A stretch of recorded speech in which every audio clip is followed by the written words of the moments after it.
Hi everyone, it's Caroline or Miss B Overseas. Thank you so much for clicking on my face, what?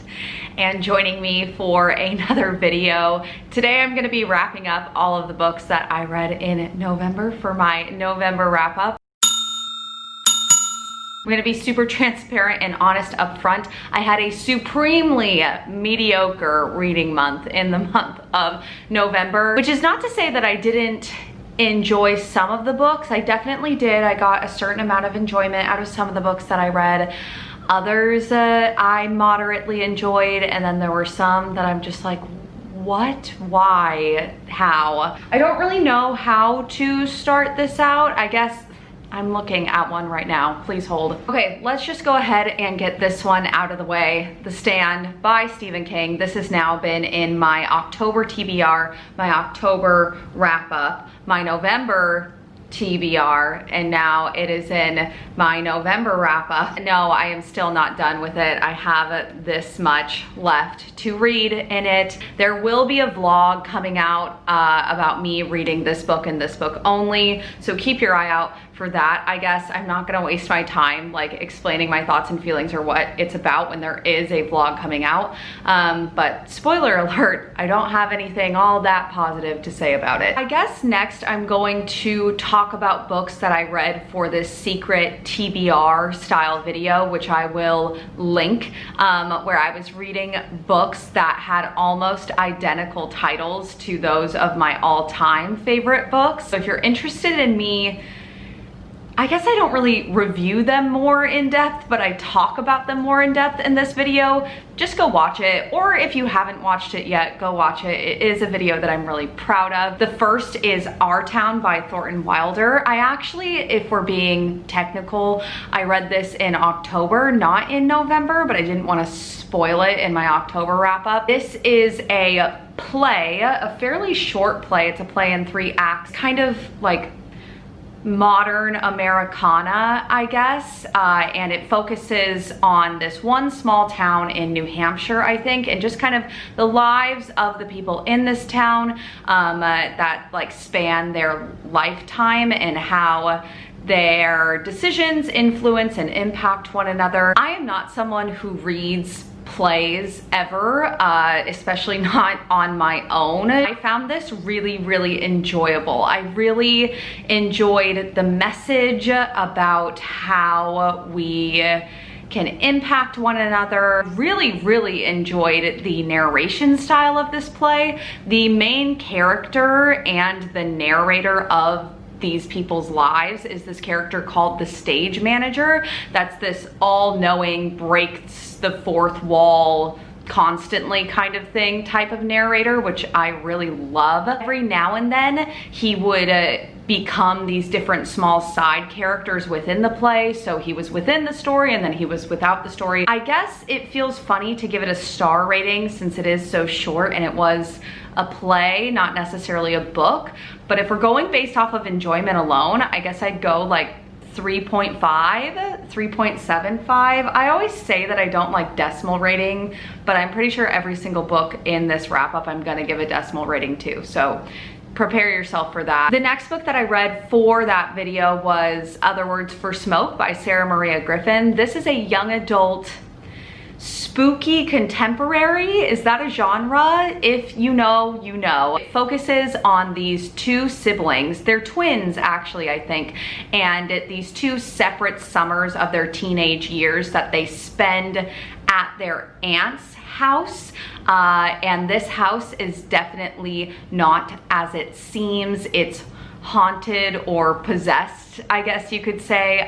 There are doors that appear out of nowhere that lead to hallways into other worlds with these rooms with bathtubs in them and moths on the wall. There are statues of the Virgin Mary that appear in clumps where they weren't before. There is a owl king demon living in the walls of one of these rooms and preys on bones of the living. The writing in this one in particular is, I think, what drew me the most into it. There were so many stylistic things that the author did that I don't see a whole lot of, particularly in young adult, but just like entranced me so deeply. There are sections that are written in second person, so you get that word you, so you feel like you're being directly referenced as like a reader.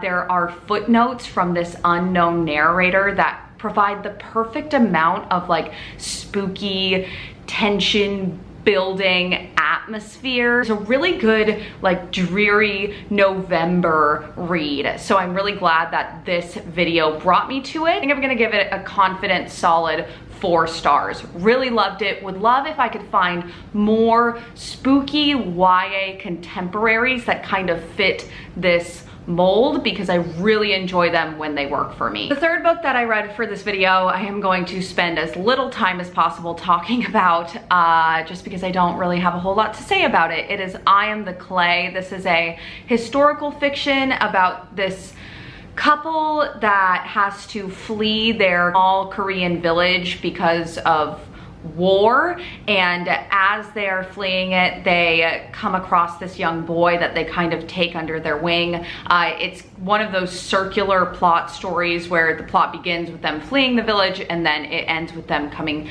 back to their sort of war-ridden and infested village. I never want to give books 1 star because it just seems so harsh, particularly books that like did nothing wrong. I can't really say one way or the other if this book did anything bad. I do question a little bit why the author, who is not Korean or a refugee, or I think even lived during this time period, like what their motivation was to write this book. Other than that, which is kind of questionable, I mean, there was not one thing that I enjoyed about this. I can't see a point to it really, I guess, which always feels so dumb to say, because like, do books need to have points to them?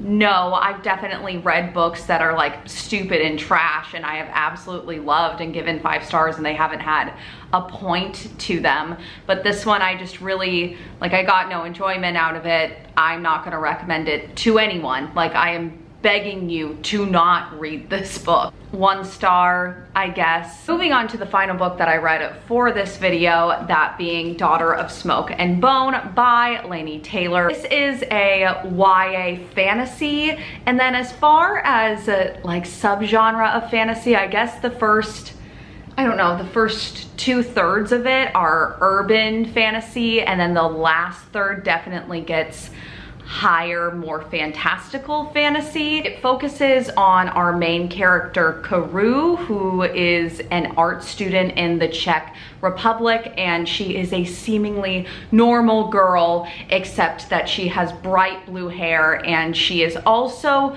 working as a messenger to these sort of otherworldly creatures that dabble in dream magic, wish fulfillment magic. She doesn't know a whole lot about her past, and she doesn't know a whole lot about these creatures, and throughout the story she learns more about both. 2020 has taught me anything, well, not any, 2020 has taught me a whole lot, but if 2020 has taught me anything in terms of my taste when it comes to fantasy, it's that I don't know what my tastes are when it comes to fantasy. I have not nailed them down. By the end, I'll either end up really liking it or really not liking it, and I'm happy to say that this is a book that I really, really enjoyed. Laini Taylor writes things to do with dreams really, really well.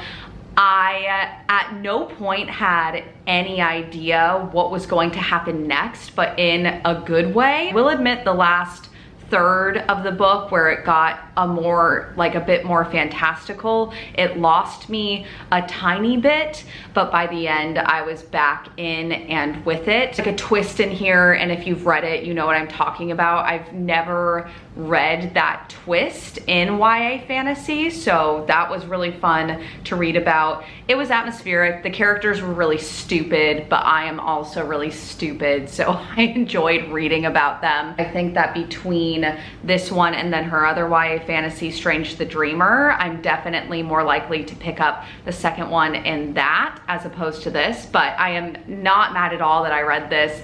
It was moody, it was atmospheric, it was angsty, it had like very glittery writing at points, and I read it so quickly. This, I think, was definitely the quickest book that I read in November, and I'm going to give it a strong and confident 4 stars. Outside of those books that I was reading like for videos, I read 2 books just on my own. The first one being Here in the Real World by Sarah Pennypacker. This is a middle grade that is set in the summertime, and it focuses on this boy who very much, I don't want to say is like very imaginative, but he's very much just wrapped up in his own thoughts a lot of the time. He's very, very interested in knights and chivalry and codes of honor, and the story kind of starts off when he has to change his summer plans from living with his grandma for the summer to attending this recreational camp for the summer, which he's attended before and he really hasn't enjoyed because, like I said, he's very much someone who enjoys quiet time to himself, wrapped up in his own thoughts.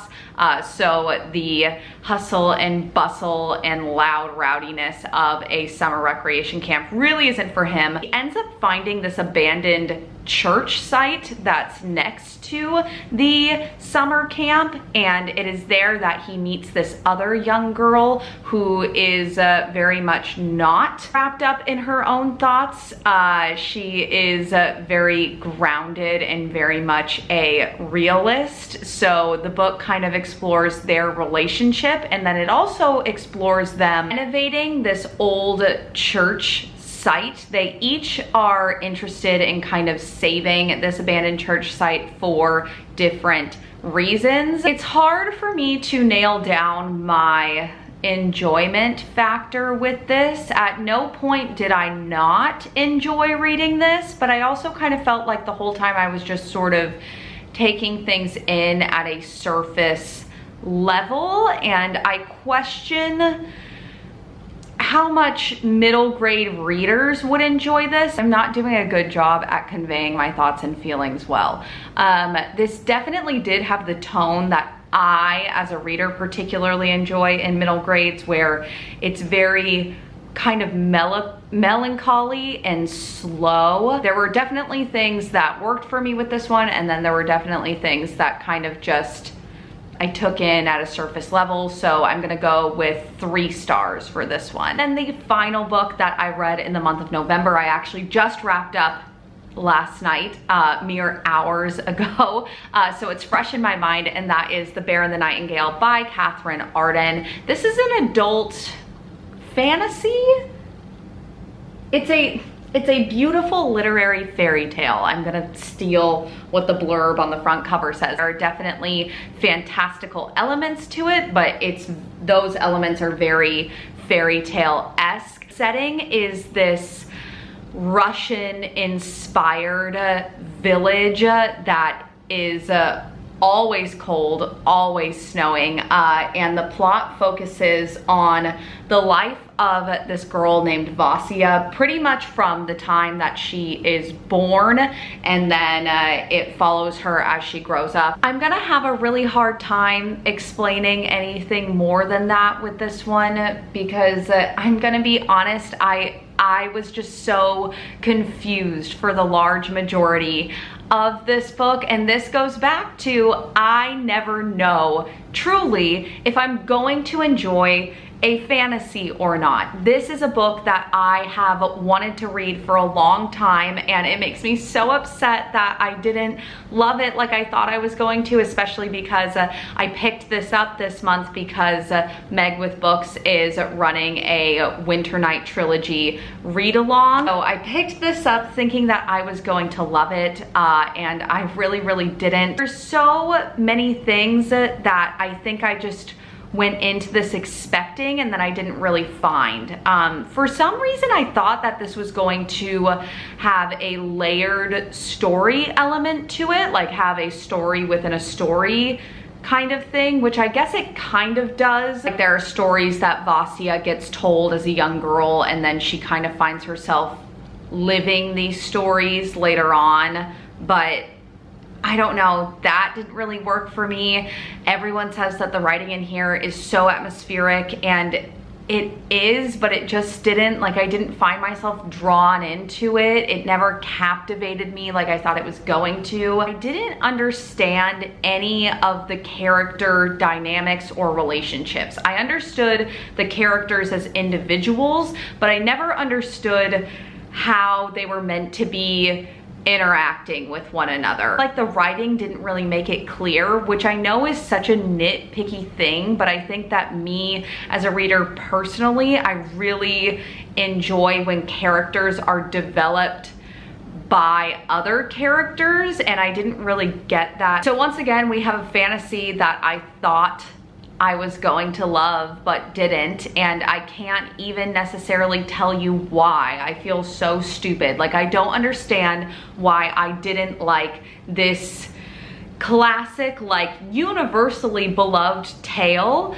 but then I did love this, like, angels and demons YA trash. Like, I don't understand why this worked for me and this didn't. I am disappointed to say that I'm not going to continue in the read along, just because I was not invested enough at any part of this to want to continue in the trilogy. As far as the star rating, I think I'm gonna have to go with a 2.5, which seems harsh, I know. I see the merit in this. The positive things that people have to say about this, I definitely see where those positive things can be found. I just didn't personally find them appealing. That's everything that I read in the month of November. Like I said, a supremely mediocre reading month. It has me being very intentional about the books that I am choosing for my December TBR, being that it is my last month of reading in 2020, and I do want to end on a high note. Let me know what you read in the months of November. Did anyone else have a really mediocre reading month? I've been watching a couple of people's November wrap-ups and, like, being so jealous because they had books that they really seem to love to read, but I'm gonna try to emulate that in the month of December. As always, thank you so much for watching. I hope that you have a fantastic day, and I will see you next time. Goodbye!